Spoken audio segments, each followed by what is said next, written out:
আমাদের গ্রামে একটি বড় বিল্ডিং নির্মাণ করা হচ্ছিল। সেখানে অনেক লোক কাজ করত। কেউ রাজমিস্ত্রি হিসেবে কাজ করত, আবার কেউ টাইলস মিস্ত্রির কাজ করত। একদিন হঠাৎ এক টাইলস মিস্ত্রির শরীর খারাপ হয়ে গেল। সে আর কাজে যেতে পারল না। তখন টাইলস কন্ট্রাক্টর তার পুরো 1 মাসের বেতন কেটে নিল। অসুস্থ লোকটা বসে বসে ভাবতে লাগল, হে আল্লাহ, তুমি তো আমার শরীর খারাপ করেছ, কিন্তু এই অসুস্থতার জন্য আমার 1 মাসের বেতন কেটে নেওয়া হলো। এখন আমি কিভাবে চলব? সে মন খারাপ করে নিঃসন্দেহে বসে রইল।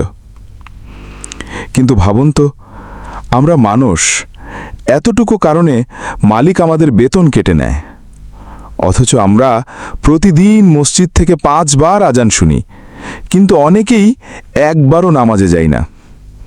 তবুও আল্লাহ তাআলা আমাদের রিজিক বন্ধ করেন না, তার নিয়ামত বন্ধ করেন না। অথচ আমরা যে নামাজ পড়ি না, একদিন তারও হিসাব দিতে হবে।